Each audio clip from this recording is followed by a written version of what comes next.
10 kapi khela masana adugi damakta gari ama ani ahum mari mga bus mga sore hujik lai base मिला के कितना गाड़ी आया है? क्या? कितना गाड़ी आया है मिला के? 130 होगा शायद। मतलब 130 आदमी? 130 सारे मिला के। हाँ सारे मिला के ना। कहाँ से आया है सब सभी? सब अलग अलग से आए हैं, अलग अलग। अच्छा। एक्चुअली आप कहाँ से?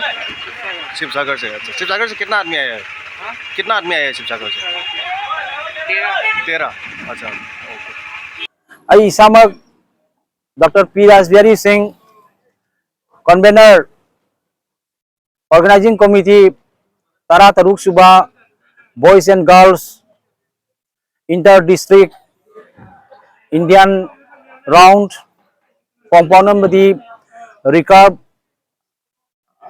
आर्चरी चैंपियनशिप 2022 अमदी 2023 आसाम आर्चरी एसोसिएशन की मियंग मखादा कासार डिस्ट्रिक्ट आर्चरी एसोसिएशन सिंजे लांगदे हारगा हयेंग एप्रिल की तांग 8 तगी हौरे हारगा एप्रिल की तांग 8 फावदा लखीपुर टी स्टेट बिनाकांदी घाट लेरिबा अखोगी प्लेग्राउंड सिदा आसाम की मफम कयादगी अखोगी आर्चर सिंगना प्लेयर सिंगना सरुक जाबिरे हारगा असिगु मखल की आर्चरी चैंपियनशिप असे हयेंग मक अखोइना पांगथोकनबा सिंजरी अखोइदा ngasi फावदा फंगलिबा अखोगी रजिस्ट्रेशन असे पुन्ना आर्चर चामगा मरफुतरागा मंगा 195 आर्चर सिंगी लिस्टनी मसीगी मनुंगा ngasi फावदा आर्चर अमदी ऑफिशियल जाउना चामगा ता तरुक साउथ बोरा कॉम्प्लेक्स बिनाकंदी पार्ट 2 सिदा लाकना लेबिरे हौजिक हाकी ममांगदा हाइबदी ngasi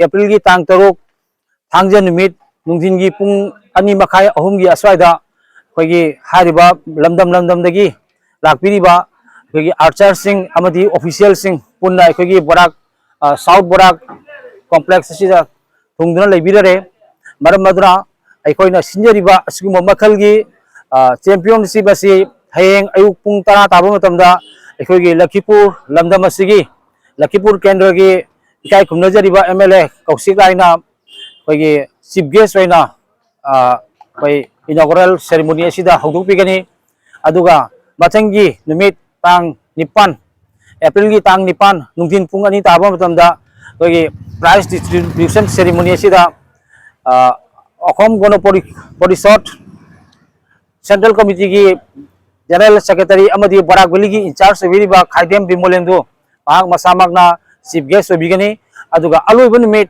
तांग 9 एप्रिल की तांग 9 की नुंथिन पुंग 2 मखाय अहुम अदुवाइदा अखोगी मणिपुर की सागनायरबा social activist हाइबताई नामाइराकम Budhachandra मफम मसिदा लाक्तुना पाकना chief guest ओइबिगनी मरम मदुना अखोइना सिंजरिबा सिगुम मखलगी अमुक्ता फावदा अखोइना थेंगनद्रिबा बराक वैली सिदा सिगुम मखलगी द फर्स्ट से काइंड ऑफ अखोगी मेगा इवेंट हाइबताई सिगुम मखलगी आर्चरी चैंपियनशिप असे अखोइना लमदम असिगी ओजा सिंह अमदी क्लब ऑर्गेनाइजेशन अखोगी सीएसओ सिंह मयामना मतेंग पांगबिरे हारगा अखोगी असिगुम मखलगी आर्चरी चैंपियनशिप असिदा अखोई सौगतपी बा हाइबसे अखोई यामना तंगाई फदबोय खंजरगा अखोइना सिंजरिबा ऑर्गेनाइजिंग कमिटी की माइकीदगी मयामदा सरुक जाबिनबा हाइदुना अखोइना नोलुकना अखोई निंगसिंगजरी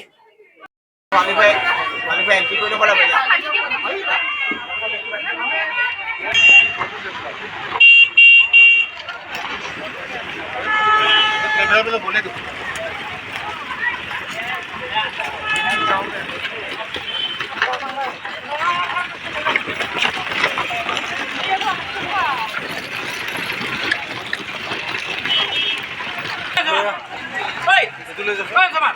Mira. Kom ke la